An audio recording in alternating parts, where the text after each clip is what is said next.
Brought to you by WikiVidi Documentaries. Joe Barton. Joe Linus Barton is a Republican politician, representing in the U.S. House of Representatives since 1985, and a member of the Tea Party Caucus.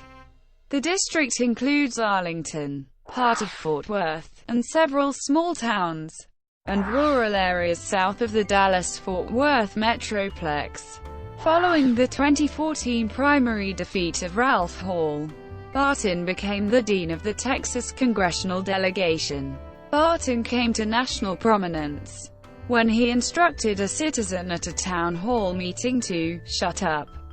In terms of his positions, Barton is skeptical that man-made carbon emissions have contributed to global warming, is a proponent of the use of fossil fuels, voted in favor of the May 4, 2017 GOP plan to replace Obamacare, supports President Donald Trump's ban on immigration from Muslim-majority nations, and supports the death penalty for persons caught spying. Early life, education, and early career. Barton was born in Waco, Texas, the son of Bess Winnell and Larry Linus Barton. He graduated from Waco High School.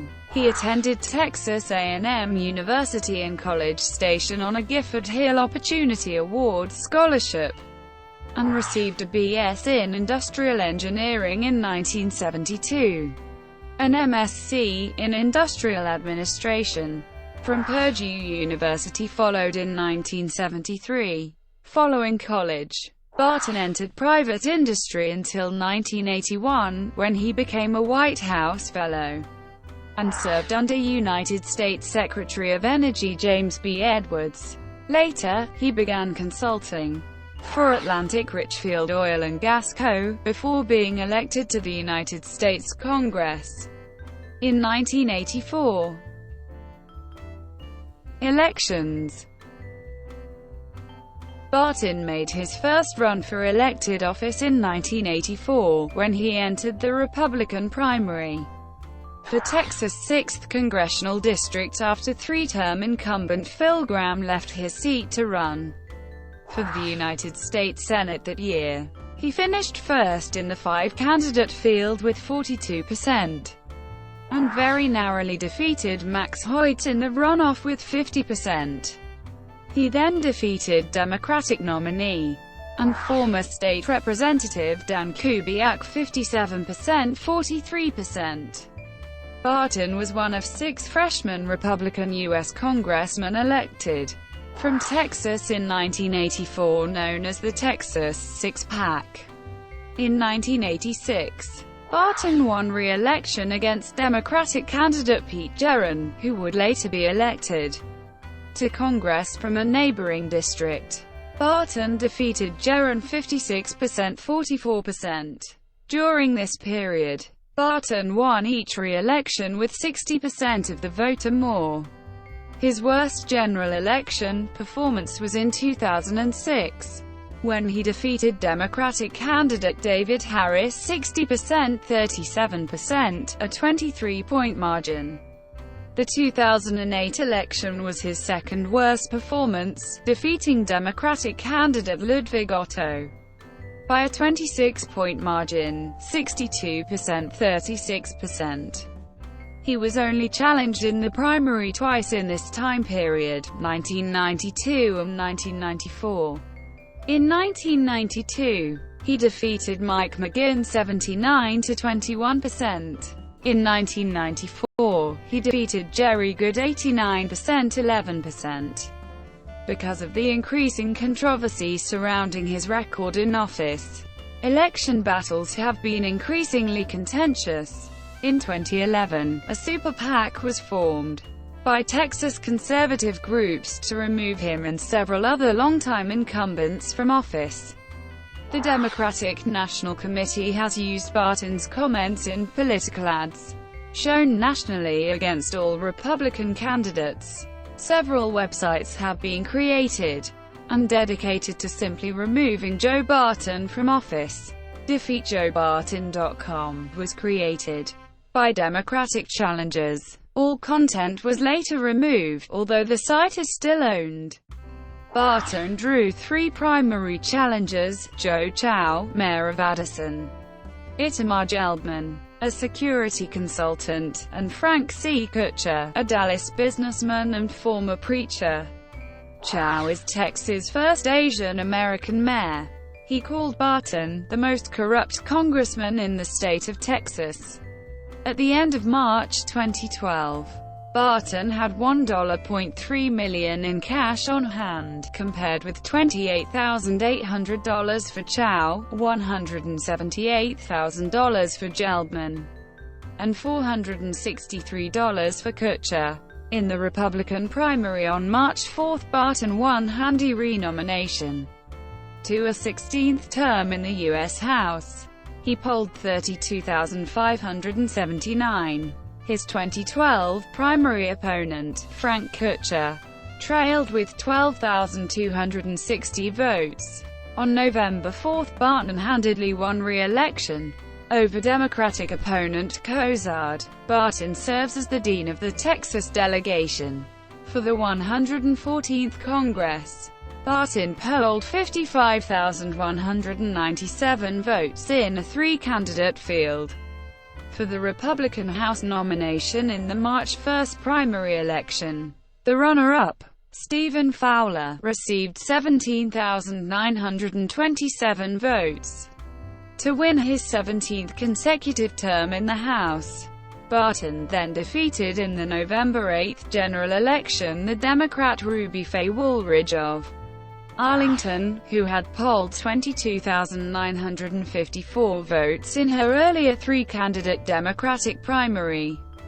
Barton finished with 159,444 votes to Woolridge's 106,667. The remaining 7,185 votes went to the Libertarian Darrell Smith, Jr. Tenure.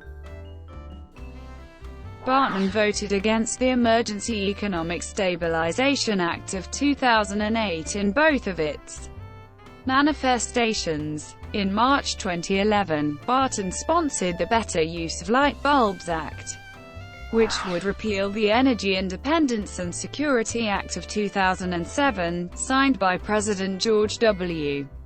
Bush. The 2007 law would set energy efficiency standards for light bulbs, effectively eliminating most or all incandescent light bulbs.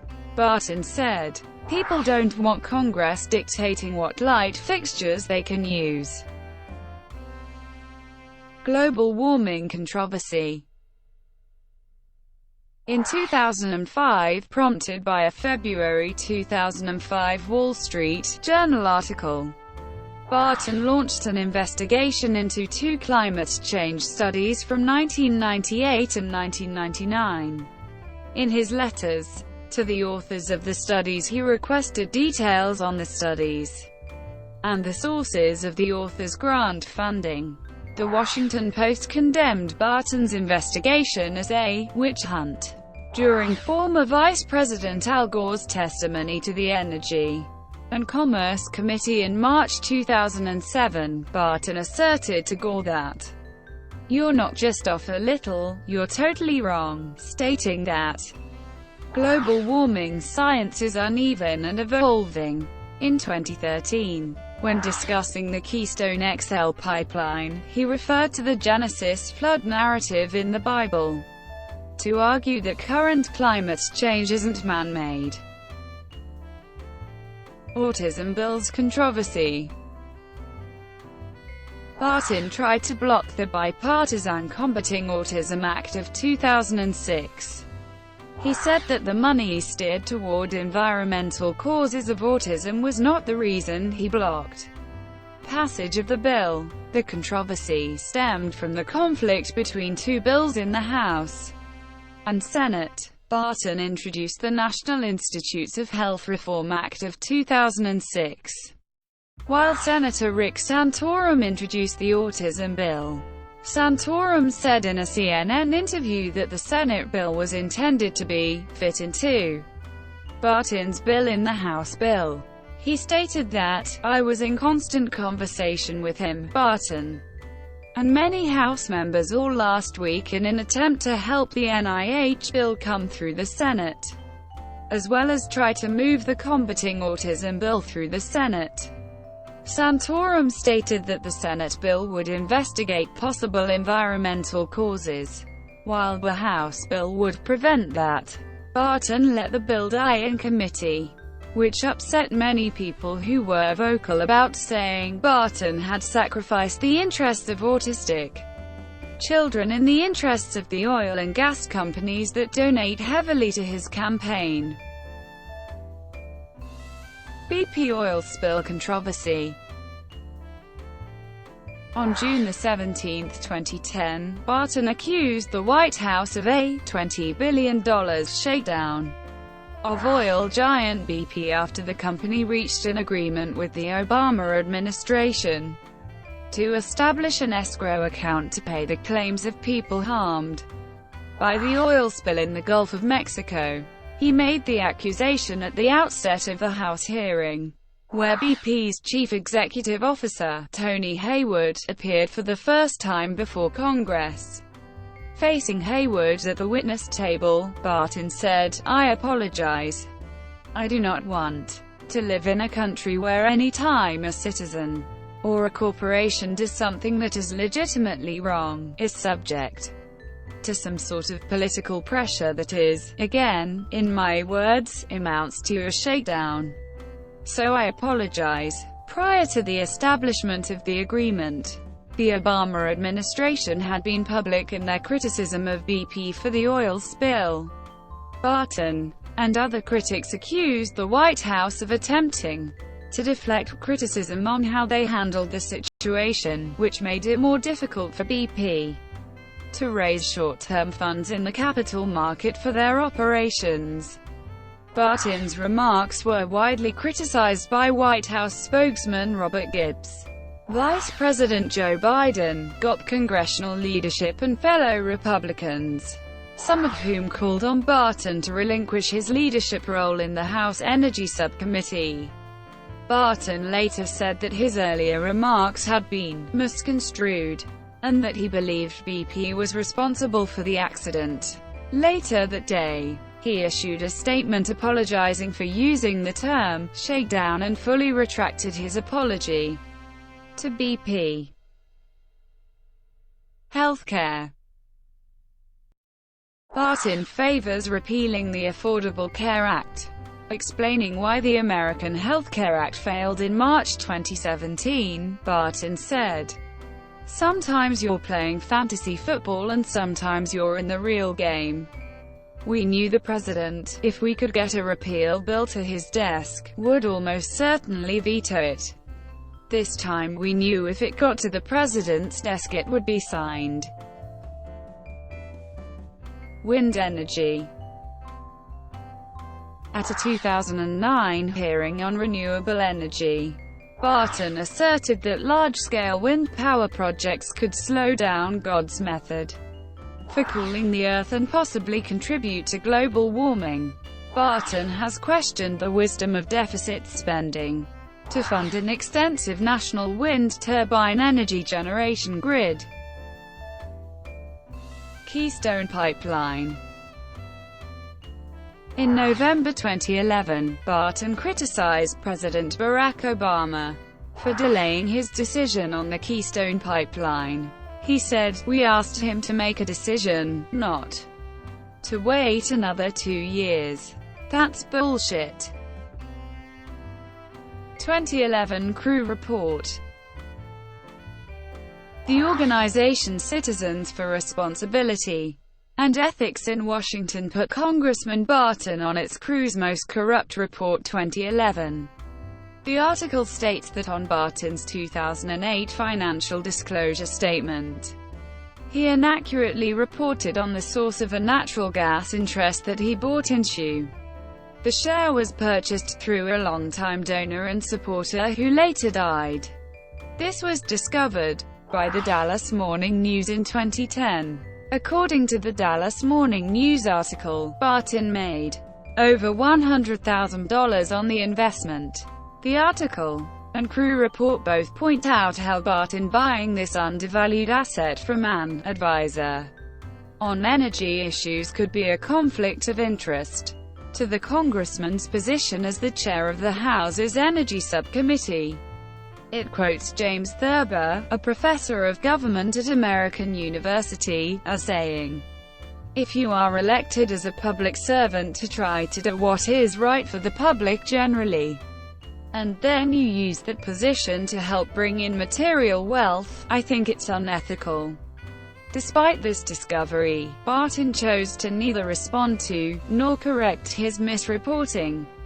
Crew also reported that Barton paid his wife Terry $57,759 in salary and bonuses from his campaign funds in the 2006 election cycle. A spokesman said that Terry served as the campaign's outreach director and planned fundraising and special events. Barton's daughter Kristen was paid $12,622 in salary and bonuses, and his mother, Nell Barton, was paid $7,000 for a car. National security. Barton supported President Donald Trump's 2017 executive order to temporarily curtail Muslim immigration until better screening methods are devised.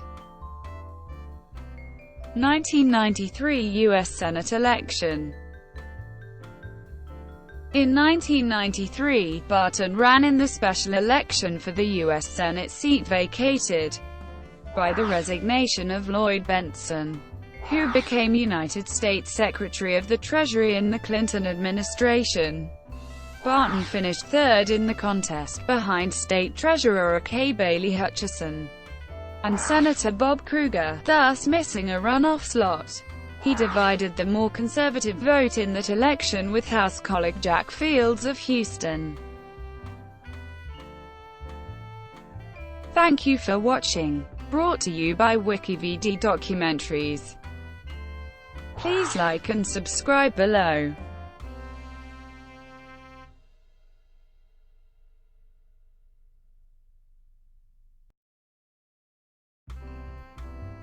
Please like and subscribe below.